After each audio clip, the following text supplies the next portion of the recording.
പൊന്നാര കൽപ്പന എനിക്ക് കിട്ടിയൊരു പണിയാണ്. ഇപ്പൊ GPS ഹെൽമെറ്റിന് ഒരൊക്കെ അവസ്ഥ. ഞാൻ കോഴിക്കോട് ബീച്ചിൽ പോയിട്ട് ഒരു 11 12 ആ സമയമായപ്പോ രാത്രി ഇറങ്ങി വന്നി.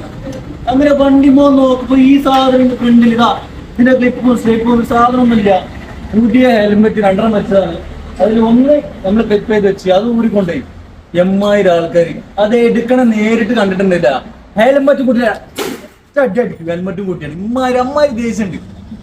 അപ്പൊ അങ്ങനെ കക്കുന്ന ആൾക്കാരാണെങ്കിൽ ആൾക്കാരെ കണ്ണിൽ പെടാതിരിക്കാം, അതെനിക്ക് പറയാനുള്ളൂ. പിന്നെ ഇതാ ഹെൽമെറ്റ് കാണുമ്പോ പാന തല അങ്ങനെ ഓർമ്മ വരും. അടിച്ച് പാന നേരിട്ട് കിട്ടിയിട്ടുണ്ടെങ്കിൽ അന്നത്തെ സ്പോട്ടിന് കിട്ടിയിട്ടില്ല. അപ്പൊ അതിന്റെ പേര് ജയിലിൽ പോയാലും വേണ്ടില്ല, കേസായാലും വേണ്ടില്ല, നേരിട്ട് എടുക്കണം കണ്ടതാണെങ്കിൽ അന്നേരം കുട്ടി. അപ്പൊ പിന്നെ ഒരാൾക്ക് മനസ്സിൽ ഇങ്ങനെ വന്നിരിക്കും അല്ലെ ആക്ഷൻ ടൈം ആ ഒരു ലെവലിലേക്ക് വരും. പിന്നെ നമ്മൾ ചോദിക്കുന്നത് ഫാമിലിയും മക്കളും കുട്ടികളൊക്കെ ഉണ്ടാവുമല്ലോ, അതിന്റെ ഒരു രീതിയിൽ ഓട്ടെ ചെക്കനെ നമ്മളെ ഇപ്പൊ ചെക്കനായാലും വേണ്ടില്ല, വലിയ ആൾക്കാരായാലും വേണ്ടില്ല. അപ്പൊ അഥവാ അങ്ങനെ ചെയ്യാൻ പോയിട്ടുണ്ടെങ്കിൽ ചില്ലറ പൈസ എടുത്ത് വെച്ചിട്ട് ഹെൽമെറ്റ് 600-700 രൂപ കിട്ടും.